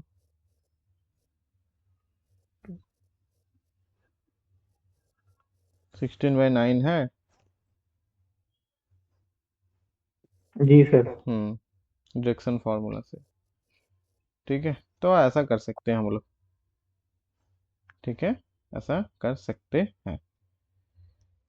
ओके, ठीक है, और क्या। तो 16 हो गया। बाकी लीनियर ट्रांसफॉर्मेशन कर देते हैं और लास्ट वाले तुम्हारे लिए एज एक्सरसाइज छोड़ देंगे। अरे ये भी आसान है, कहता है कि एक ये दिया हुआ है, ये दिया हुआ है, ये दिया हुआ है, तो इसका वैल्यू निकालो। तो 111 का इसके इसके और इसके लीनियर कॉम्बिनेशन में लिख दो, काम बन जाएगा, उसके कोरस्पॉन्डिंग कर देंगे। अगर नहीं पता है तो हम लोग क्या 111 को देखो, सिंपल सा जो अंदर वाला 111 को 110 101 और 011 के लीनियर कॉम्बिनेशन में लिख सकते हैं क्या? तीनों को ऐड करो तो कितना होता है? तीनों को ऐड करो तो हाफ कर देते हैं। हाफ, हाफ किसको? 110 प्लस, मुझे तो डायरेक्टली दिख रहा है ये, इसलिए हम तीनों को ऐड किए, नहीं तो लीनियर कॉम्बिनेशन करना पड़ता। क्या ये सही है कि नहीं है? जब तीनों को ऐड करेंगे तो यहाँ पे ये हो जाएंगे 2, ये वाले होंगे 2, और ये भी 2, 2 2 2 2 2 कॉमन लेंगे 111। बिल्कुल, बिल्कुल कर सकते हैं। तो बिल्कुल कर सकते हैं, तो इसका मतलब मुझे चाहिए T111, तो ये हो जाएंगे half T110 plus half, half वो तो बाहर ही कर दो, बाद में ही कर लेंगे और क्या। तो ठीक है, तो T110 लीनियर ट्रांसफॉर्मेशन के प्रॉपर्टीज से कर रहे हैं। ठीक है, नहीं पता है, ये अभी नहीं आता है क्योंकि सिलेबस से हटा दिया गया है, तो कोई बात नहीं। हाफ, मुझे बता दो T110 के वैल्यू कितना है? 2 0 0 हाँ, इसका 24 सी ऑप्शन आ रहा है। हाँ, 0020, ये जैम में है, जैम में है। क्या कितना हो गया? 2 4, ओके, 4, ओके, यहाँ पे हो गया 2, ओके, 0 0 0, हाफ करने में कितना हो गया? 2210, 2210, सी ऑप्शन आ रहा है, 2210। ठीक है, ये आ गया। और एक क्वेश्चन है, इसे एज ए एक्सरसाइज आज के लिए रख देते हैं। क्लास आज यहीं तक हम लोग एंड करते हैं, फिर शायद आगे भी क्लासेस होंगे ना, तो ज्वाइन करेगा सब। M B N by N non zero skew symmetric है, देन इसका वैल्यू स्क्यू सिमेट्रिक है ना जी। M is skew symmetric, skew symmetric, skew symmetric है, देन एम का ट्रांसपोज माइनस ऑफ एम देगा, एम का ट्रांसपोज माइनस ऑफ एम देगा। तो क्या प्रॉपर्टीज होगा, यहाँ से कुछ बता सकते हैं? तो इससे मान लेते हैं, लेट कोई क्यू मान लेते हैं या ए मान लेते हैं, आई माइनस एम, ये एक प्रॉपर्टीज है, और आई प्लस एम का इनवर्स। तो इसकी सिमेट्री की प्रॉपर्टी से ये ऑर्थोगोनल दे देगा, ये ऑर्थोगोनल दे देगा, आइडेंटिटी दे देगा, ऑर्थोगोनल दे देगा। इसको सिमेट्रिक है ना, ऑर्थोगोनल दे देगा। तुम ट्राई करना, ये ऑर्थोगोनल दे देगा, ट्राई करना कैसे हम बता देंगे कल। ऑर्थोगोनल, ऑर्थोगोनल दे देगा, सी ऑप्शन सही हो जाएंगे इसके। ठीक है, हम बोल रहे हैं तुम ट्राई करना, पता चल जाएगा कैसे, हम बता देंगे, बट इसके ऑर्थोगोनल हो जाएगा। ठीक है, सी, आज का क्लास हम लोग यहीं तक ही रखते हैं। इसको सोचना, और ये प्रॉपर्टीज हम लिखाए हुए हैं ऐसा करके, नहीं तो ये ए आर वशिष्ठ का ही प्रॉपर्टीज है इस तरह का, सीधे सीधे। इसको सिमेट्रिक मैट्रिक्स के लिए ये जो होता है ना, ऑर्थोगोनल देते हैं, वो हम बता देंगे। फिर कल हम लोग मल्टीपल सिलेक्ट 2020 का मल्टीपल सिलेक्ट और जो भी आगे के रहेंगे न्यूमेरिकल आंसर टाइप, इसको हम लोग कंप्लीट करेंगे। ठीक है, चलो यहाँ तक कम से कम हम लोग 1.5 घंटे में, 1.5 घंटे नहीं उससे कम में हम 12 क्वेश्चन को सॉल्व किए। ओके, कुछ पूछना है?